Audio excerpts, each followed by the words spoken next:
That night, the weather was oddly humid and heavy.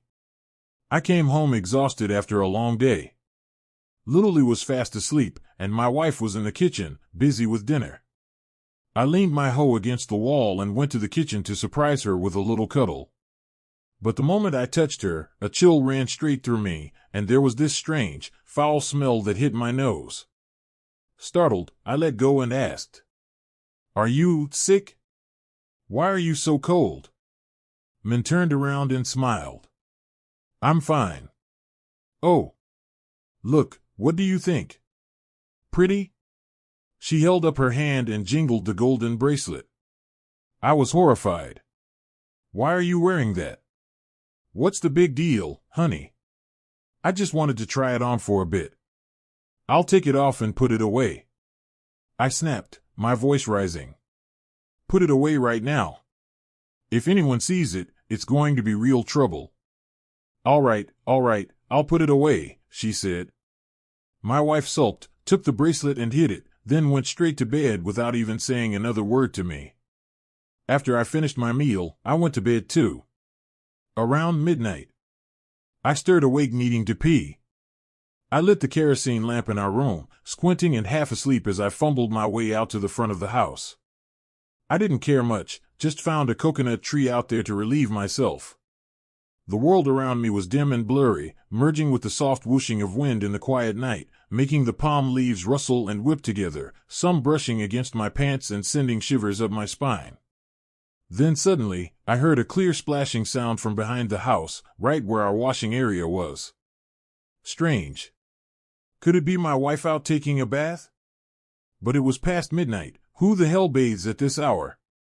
I rushed back into the house, lit another glass chimney lamp, and carefully made my way out back. The dim yellow light slowly revealed everything around me.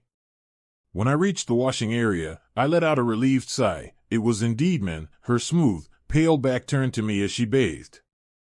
I chuckled and called out teasingly, "Ahem, scrub yourself clean, all right? I swear I caught a whiff of something foul on you earlier when you were holding Lily. Hurry up and get inside before you catch a cold." I turned back into the house, placing the lamp on the kitchen shelf. I figured I'd grab a towel from the drying rack for her. But just as I was about to go, an arm slid around my waist from behind. I laughed. "Cold now, aren't you?" She didn't reply. I reached down to hold her hand, and that's when I froze. She was wearing that bracelet again. I was about to turn around and scold her when something caught my eye. On the wall of our house, under the chimney lamp's glow, my shadow was clearly there, but the shadow of the woman embracing me? It wasn't. There was no shadow behind me. My legs went weak. I started shaking. Then that awful stench returned. With every ounce of strength I had, I yanked her arm off me and spun around, and what I saw made me collapse to the floor like a frightened child. It was someone, or something, that looked like Min, but half her face was crushed in, her lower jaw nearly detached and hanging by threads of skin.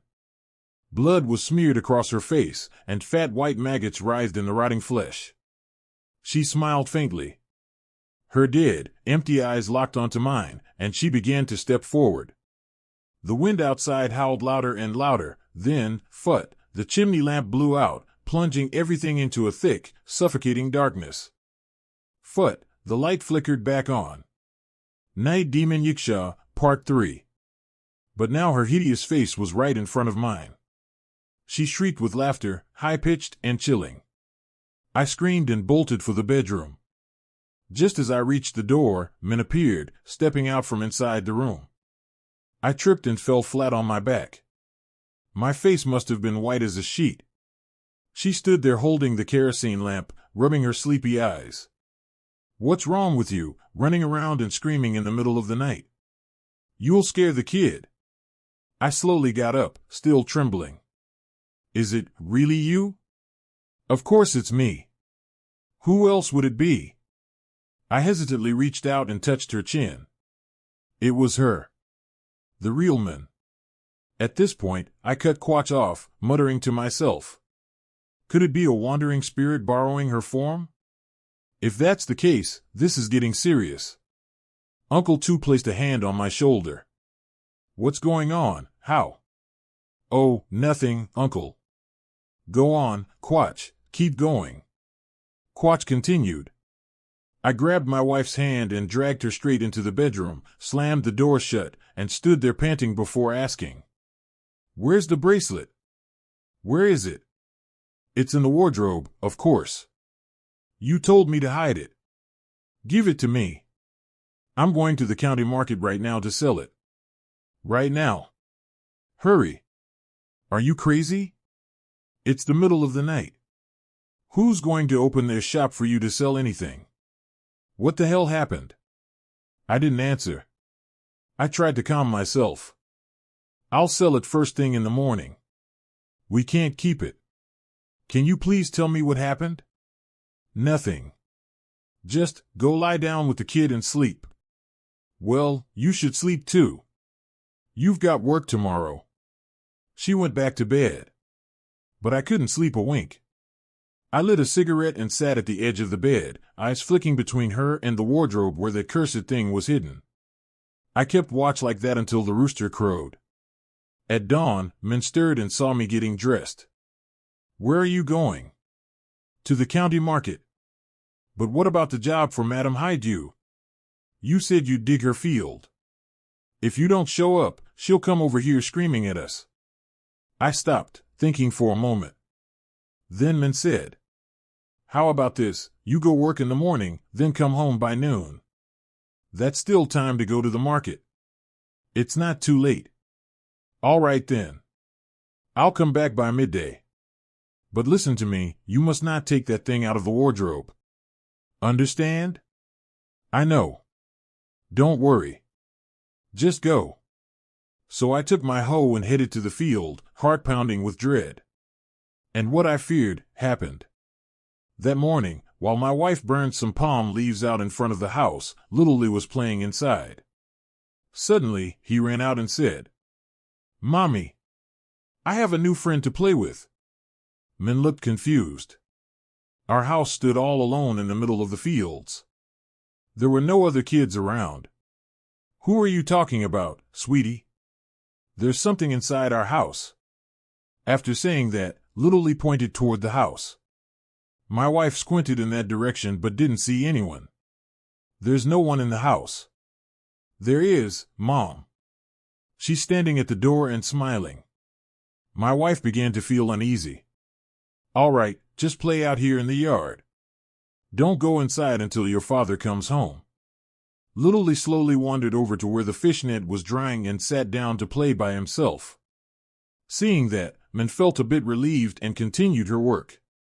But after a while, she noticed it had gone quiet, too quiet. She turned to check on him and saw Little Lee kneeling on the ground, head shoved into the mouth of the fishing net, his body swaying back and forth. Min shouted, "Lee, that's dangerous.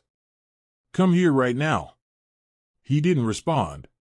Furious, she grabbed a switch and stormed over to give him a good spanking. But as soon as she lifted the net's mouth, Little Lee collapsed onto the ground. His eyes were bloodshot, his tongue lolled out, and his entire body had turned pale and lifeless. My wife crumpled to the ground, holding him tightly and screaming for help, her voice choked and hoarse. She cried until she could barely breathe, but Little Lee just lay there, still and no longer breathing. At this point, Quach's voice cracked as he choked back tears. Both Uncle Tu and I felt a deep pang of sorrow at his tragedy. He wiped his tears and continued. "Right at that moment, I had just gotten home. I saw Min clutching our son and wailing in despair.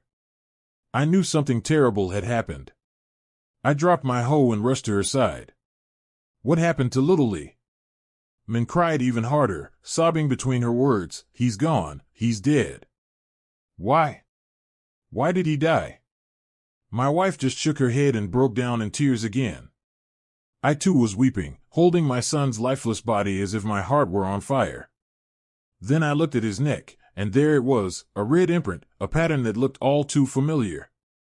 Suddenly, it hit me, it was the same pattern as the bracelet. My blood boiled with rage, my eyes bulging with fury as I shouted, "Was it you?" I leapt up, stormed into the house, grabbed a hammer, and went straight to the bedroom. I yanked the cursed thing out of the wardrobe and hurled it to the ground, then began smashing it with the hammer like a madman. The bracelet sank into the dirt floor under the wild, erratic hammer blows. I gritted my teeth and roared. "You killed my son. Are you happy now?" I crouched down to pick up that wicked thing, ready to destroy it some more, but strangely, it hadn't even chipped. Not a single scratch on it. Not even the tiniest mark. I screamed again. "I'm not afraid of you." Then I bolted out to the riverbank and hurled it into the fast-flowing water, before returning to my devastated wife. That day, I held a funeral for Little Lee. We were too poor, so I could only build him a small coffin and bury him behind the house. My wife mourned him so deeply she lost her grip on reality.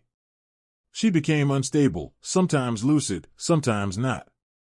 In her dazed state, she'd talk to herself or sit and laugh like a child.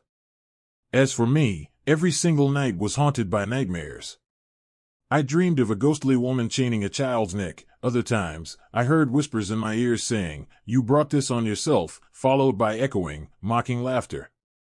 For an entire month, I couldn't sleep through a single night. One morning, Ian came by to ask me to go work with him. I dragged myself out, barely putting on a shirt. He took a sip of tea and then clicked his tongue. "Hey, Quatch, have you heard the news?" "What news?" "Ben's new wife just lost her baby." "What?" I looked up, stunned. "How did that happen?" "I heard from the folks out by the swamp that she was frightened by a ghost. They say she went out to pee at night and saw a white figure crawling up from the pond. She got so scared, she fell and lost the baby." "What happened after that?" "Calm down, let me tell you. Old Ben's been desperate. He's had people out searching for a spirit master. Word is, someone powerful's arriving today." When I heard that, an idea struck me. I told Ian to go on ahead without me, and I rushed straight to Ben's house. By the time I arrived, I was drenched in sweat. I stood at the gate, panting, and stepped inside. There, sitting in the yard, was an old man, probably around 70, sipping tea calmly. I slowly approached him, not even getting a word out before he said, "Your brow is dark, your features filled with energy. You must be entangled with something you shouldn't be. Am I right?" "Yes, sir. That's exactly why I'm here. I was hoping you could help me." The old man took another sip of tea, deep in thought. Just then, Ben came out of the house, clearly showing respect. "Master, everything is ready." Then he turned to me. "Quatch, what are you doing here?" Before I could answer, the old man abruptly stood and walked into the house. A moment later, he emerged, holding a razor-sharp axe. Without a word, he strode straight to the massive palm tree in front of Ben's house and began striking it with steady, powerful swings. We watched in stunned silence as the tree was chopped down. Then the old man calmly returned to the table, poured himself another cup of tea, lit a cigarette, and sat down. Ben, completely rattled, finally spoke up. "Master, why did you cut down my palm tree?" "That tree was planted by my father when he was still alive." The old man calmly took a puff of his cigarette and replied, "Did you know that your house is surrounded by negative energy, from all four directions according to feng shui? There's still much to explain, but I'll take it step by step so you can understand. Let me ask you, was this house built by your father himself or did someone else help design it?" Ben stammered, It was built by a feng shui master.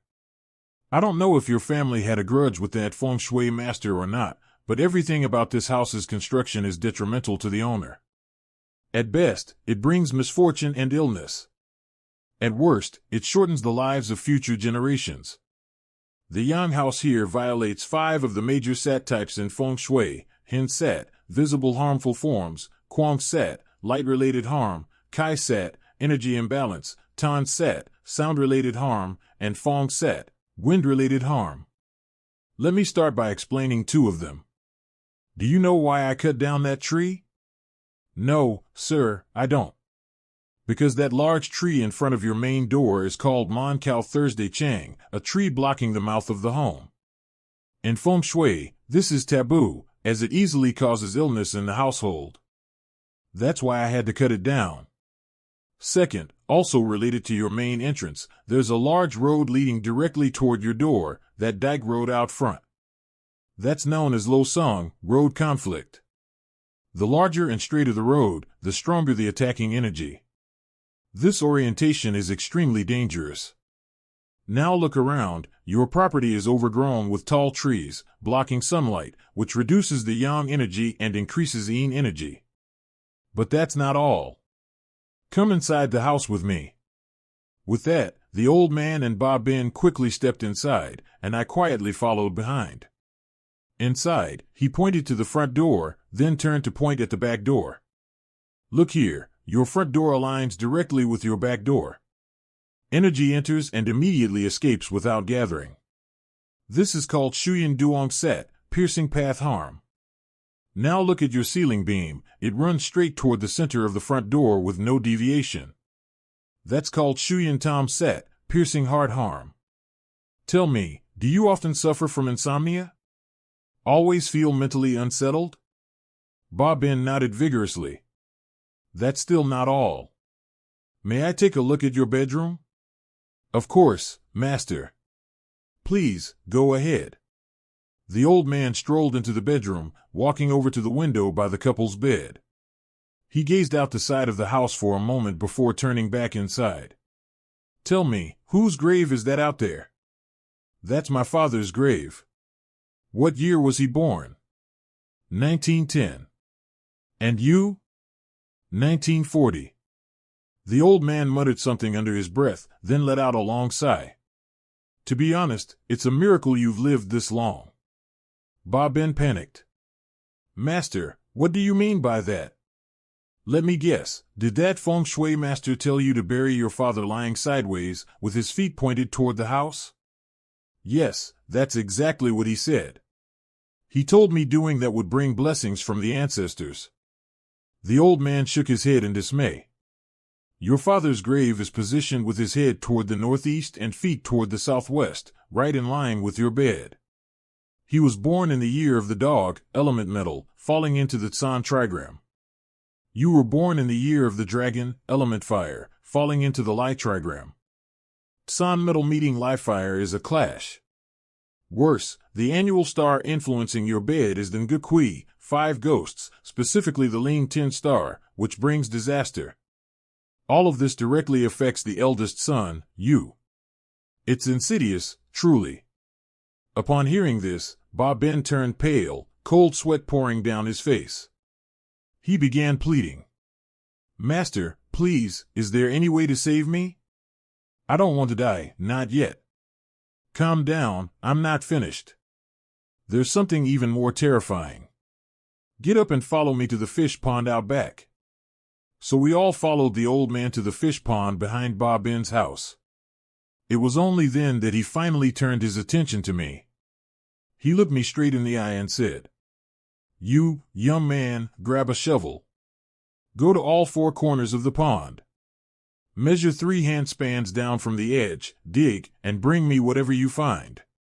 I turned pale and stammered, Bring what, sir? Stop asking questions. Just dig. Whatever you find, bring it to me.